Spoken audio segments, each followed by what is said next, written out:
Okay, so I'm going to start with sharing with you a picture that I took on the last evening of my last tour in Afghanistan. This is a picture of the monument around which the repatriation services took place before the soldiers who gave their futures for us, before their bodies were brought home. And I just think it's worthwhile taking a moment to remember that we need to learn these lessons for them. So I'm going to take you back to Afghanistan in 2010.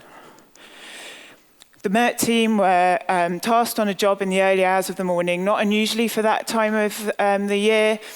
There were IEDs placed early on in the day that patrols would come across.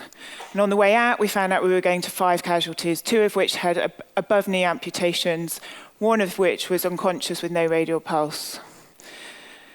On landing, I knelt, as usual, waiting for the casualties to come on. I watched my force protection go forward with the paramedic in front of them to triage the casualties.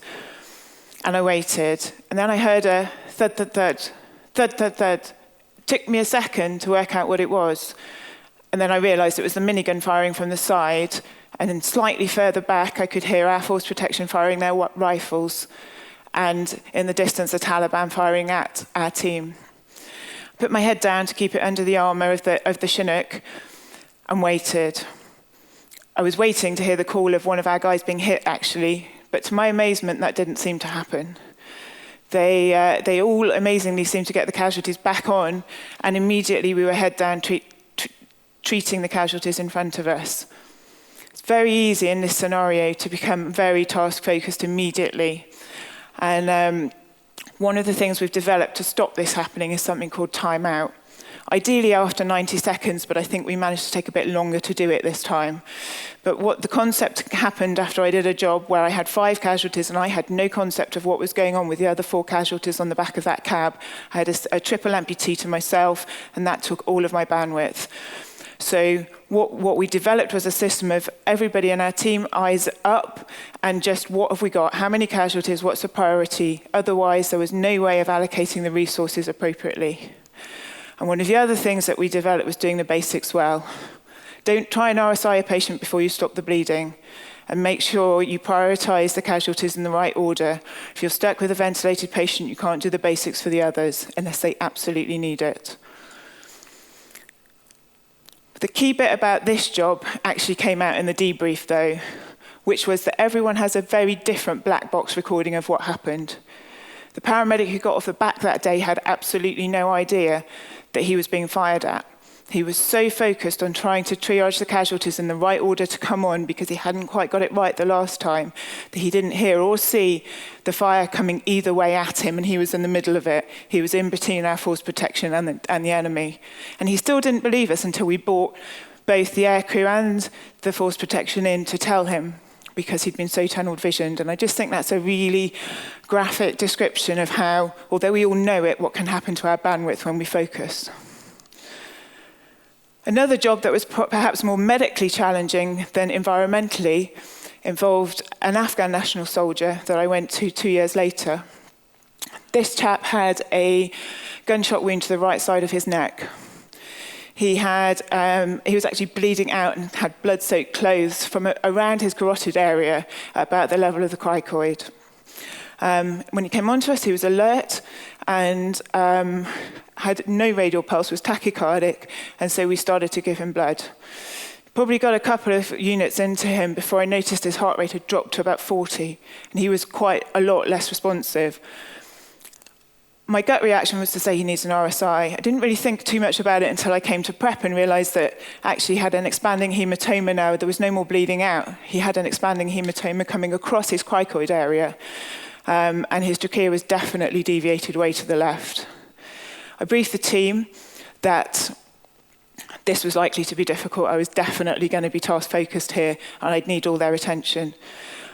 As I gave the drugs, and this is the only time I've used suck since we moved to using rock, I did see my GMC registration flash in front of my eyes, and I thought, what am I doing 20 minutes out from Bastion, paralysing this patient? But for some reason, I believed I had no option. I got a grade 4 view, I couldn't see anything. It was blood in the pharynx, and it was pushed right over to the left. Somehow, by pushing against where I could feel the larynx had moved and getting my nurse to hold that in place, on about the third attempt, I got a bougie in and a tube in, and I've never been so pleased to see end-tidal CO2 in my life. I don't know what I'd have done if I hadn't got it in. I certainly didn't fancy cutting his neck. The point about that, and actually this is the CT scan of the carotid jugular fistula once he'd got to Bastion, so it's effective if we hadn't got it in, his trachea might have been completely closed. So a few learning points from my time away, and as a clinical team, what we've learned as the MERT governance leads. Trust your clinical decision making. You're senior clinicians and you've got experience that you will make unconscious conscious decisions, blink decisions like Malcolm Gladwell's book. But do take the time to consciously work out what they were and why they happened when you come back to go over them later on, because that's where you'll take the real learning from. Believe in your technical skills. I think in that case, I believed I had to get it in. There was no one else there. I don't know what I'd have done. If someone else had been there, maybe I wouldn't have tried so hard. But definitely a positive mindset builds that scenario from a threat to a challenge, as Neil was talking about. And definitely, for most people, I think, a challenge, it makes it possible.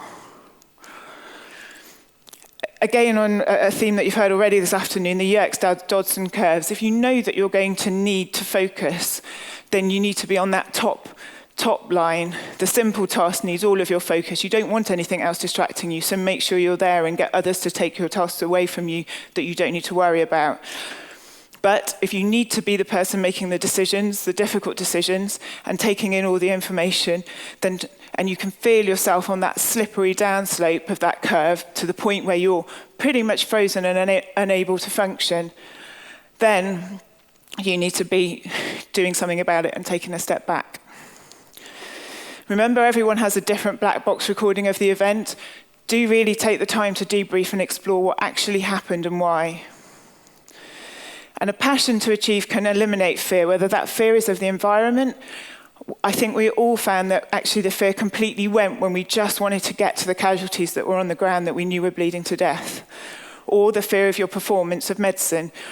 If you've got that much of a passion to make it work, you'll make it work. And finally, this is a quote from a corporal who worked at Camp Bastion in one of the final few weeks when she was interviewed to ask how she felt about it all. And she said, "It is upsetting, but you know what? If you don't feel and if you don't care, you shouldn't be doing this job." Just because it's part of your job doesn't mean it doesn't mean you can't cry about it. And I think people who don't feel it and don't cry about it at the time, or just feel tearful about it, maybe don't process the events properly. And I certainly know there's a few colleagues of mine who didn't want to deal with it at the time, wouldn't look at the soldiers that we couldn't save, wouldn't go to the repatriation ceremonies, and they're really, really struggling now. So if there's any advice I can give you about your team as a whole, it's this. Build the culture within your team. Do the basics uncommonly well. Use a timeout to maintain situational awareness, explore your psychological expectations, and learn how to challenge, not threaten your team. But most of all, be humble, honest, and passionate in order to do your very best for every single one of your patients, every time.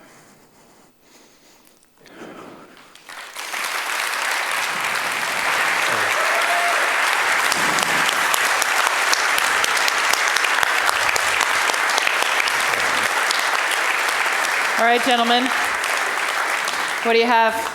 Yeah, just fascinating. I mean, you take the most critical patients, difficult situation, and they're doing it under fire. It's amazing. When you look at the MERT, you're using a $30 million helicopter. You have a crew of how many on the helicopter? 4 clinicians and 4 force protection. So you have 8 people. Plus the aircrew. And an air crew, aircrew. yeah. So a lot of resources. You look at it from the financial standpoint and the human standpoint. Is there any literature or studies where they've done and compared that to just sort of grab and go, either ground transport or other methods of casualty evacuation to show that MERT's doing a better job? So certainly from the sort of Camp Bastion and Afghanistan era, there are a few papers. There are 3 papers actually, and they all look at the same period of time, so there is some overlap, but what they did was compare the medical evacuation assets that were there at the time, which was the MERT, the Pedro, and the dust-offs. Now, taking into account that at the time the dust-offs were all technicians and not paramedics, which a lot of them are now, and also the pararescue jumpers were not just medics but had a lot of other skills, and they both had very much smaller aircraft to work in.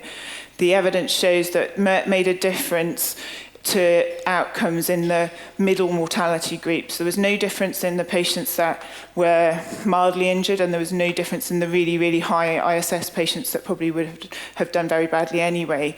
But that middle group, all 3 papers that were slightly differently angled showed a difference. Okay. Yeah.